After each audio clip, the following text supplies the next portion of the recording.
Moving on. Week 21. This is our second week and our second stint in Queens. Uh-huh. Last week was the graveyards of near Queens, which, as we said last week, for those faithful listeners, you'll be getting at a later date.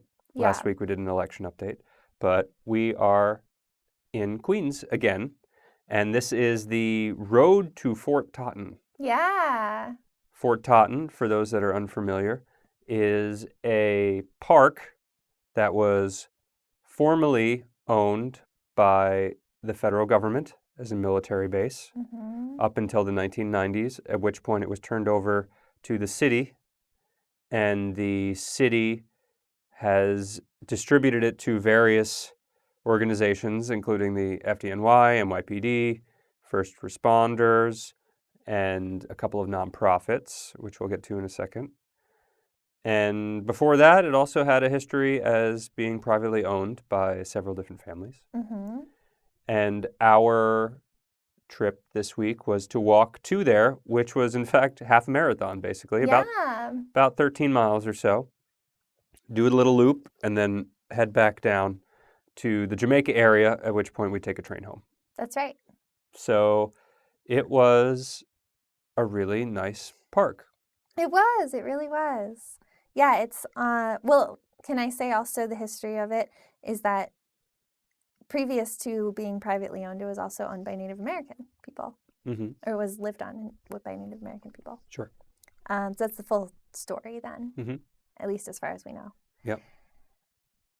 But yeah, it's this great park that is a little peninsula that juts out into the bay.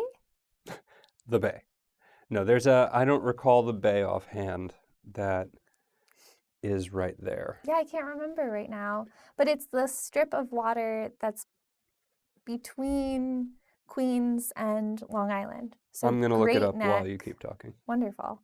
So it's actually a really interesting view from there because you look out and you can see houses really not far away at all. And that's Great Neck, which is Long Island, Nassau County. That's correct. And then that's if you look straight out. And then if you look to your left, which was, I guess would be like your northwestish, you're seeing the Bronx.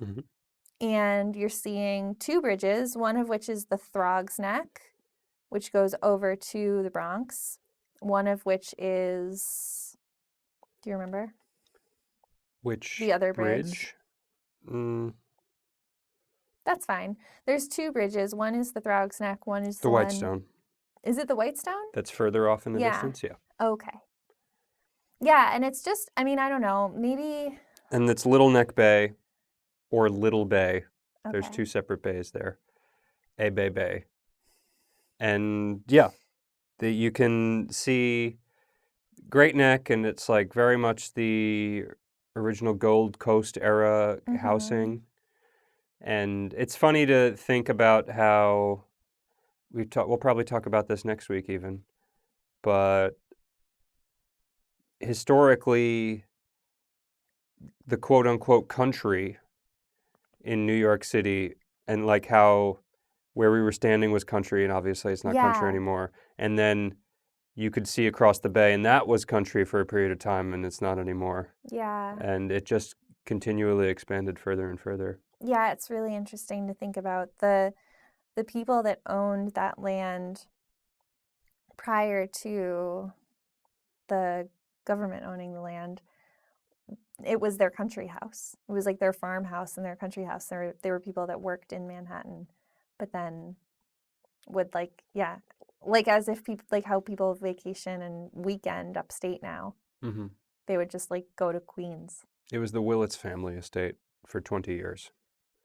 And then the estate of, I can't remember, Lozier was one of the names.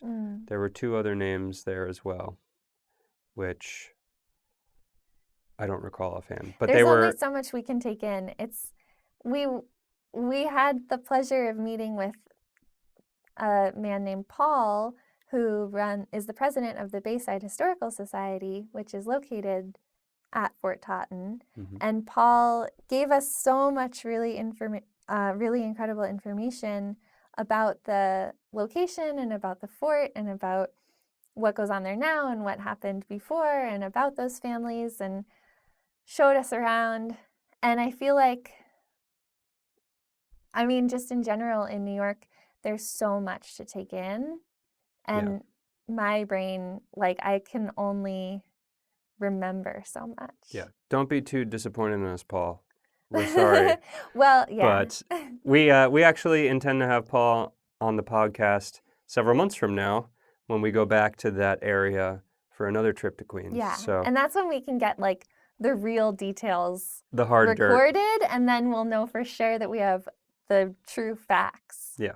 Right now we're spitballing. Right. And this is just from what we can remember. That's right. But the only thing that escapes me is the family names, really. That it was, well, as Jesse mentioned, it was Native American land, and then it came under the possession of the Dutch. Mm-hmm. Although I don't think it was specified by Paul whether it was, acquired like Manhattan was acquired or taken over.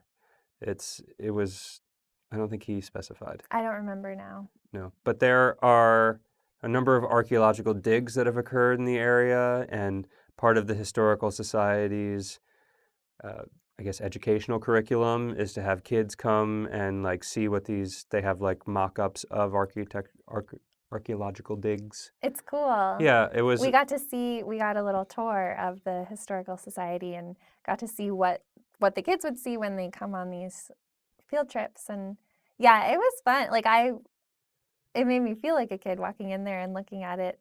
I could imagine just how fun that would be. Yeah.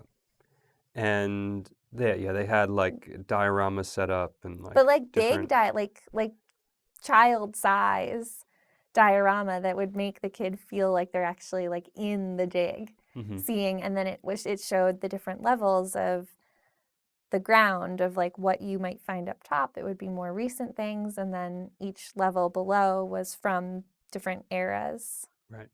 Back. Yeah. And so that was in the building that was the engineer corps, the building that the Army Engineer Corps. Yeah. In the Bayside Historical Society? The Bayside building? Historical Society is the former Military Engineer Corps building. Yeah. And it was a library as well. Mm-hmm. Yeah. And it looks like a castle. It's really cool. Yeah. If you go on our Instagram, you can see a picture of it. I put it up as a 360 video, or a 360 picture. So there's that. And after it was acquired, so, it was in possession of these families that I can't recall for, I think over a century at least. And then it was acquired by the Willits family, and there's Willits Boulevard, which is leading right up to it, which we walked on quite a bit this week. And that was in that family for 20 years until the patriarch of the family passed away. And I don't know if I think maybe it was in the city's possession for a little bit. Or yeah. I don't think it went straight to the military, but in fairly short order, it went to the military, at which point... I think it went to another family, and then it went to the military. Perhaps. Yeah. And, I think it doesn't matter. I think it went to the city, and then the city sold it to the federal government, but maybe not.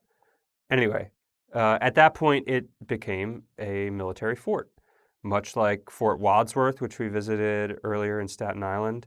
And then there's another fort in the Bronx that we'll be visiting. Mm-hmm. Basically, you don't really think about it too much, but there are all these forts at strategic locations on the waterways of the city because, as we've referenced a number of times while we've been walking, it's remarkable to think about how much water is a part of this city.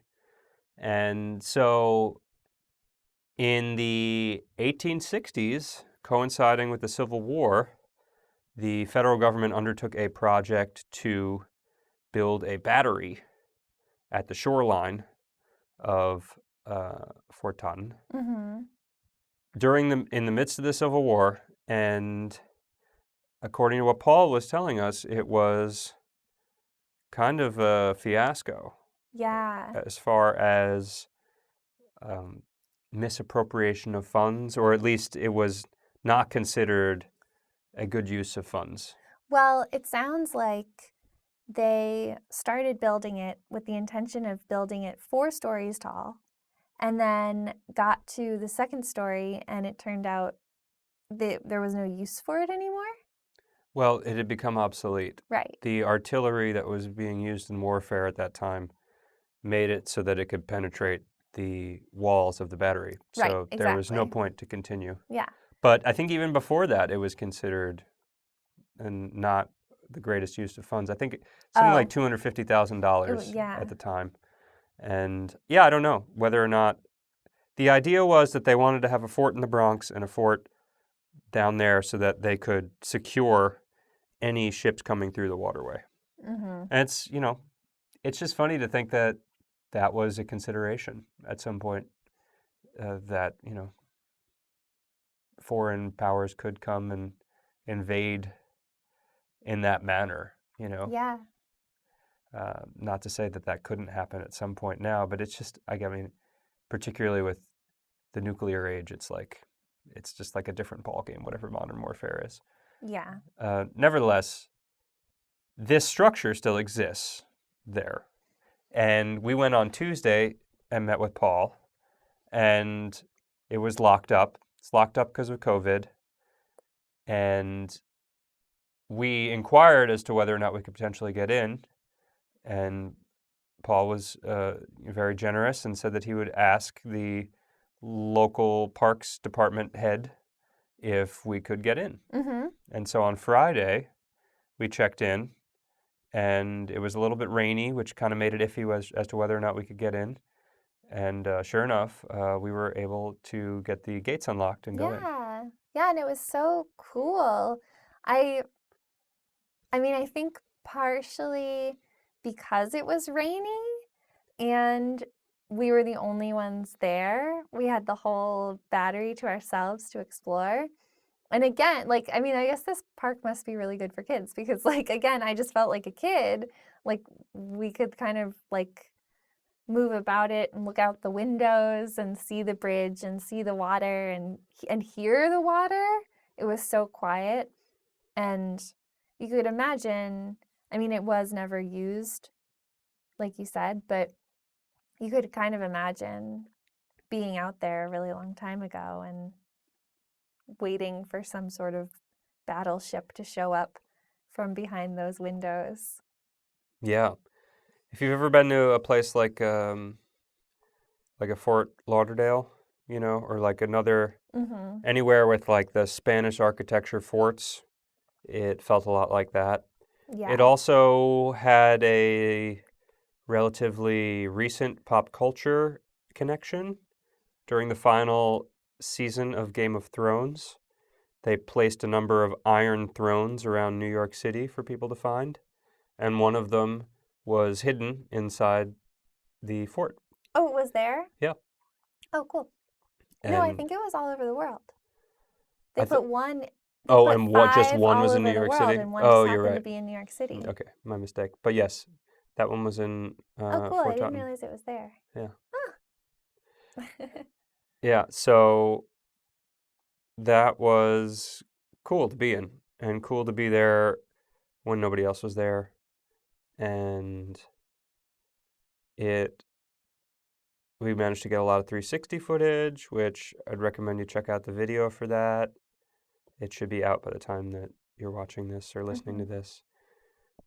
And yeah, I think, once COVID comes out, or once COVID is done, they'll be opening it up again. It sounds like it was unclear if it was appointment tours or if they just have it going regularly and you could Right. just show up. It But sounded like it was really easy to just find out online and get in touch online and make it happen. yeah.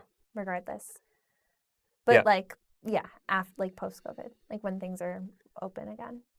Yeah. So, I mean, I would definitely recommend going up there when that was still open. But Yeah. even if it were not, it's still a really interesting place to visit. Mm-hmm. It has, aside from this battery that was created, there's also just a lot of, uh, military architecture, like military base architecture. If you've ever been to like a West Point, or really a lot of bases from that era, that they just have these buildings that feel, yeah, like they feel of a place and time, and it's really nice to be around. And there's a big field in the middle of the park, and that's where military exercises and marching and things like that would go on.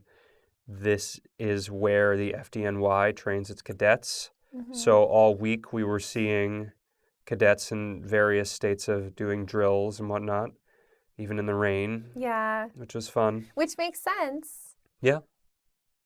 Yeah. I mean, you got to keep going. Yeah, you don't get to like not go do the fire thing if it's raining. Right.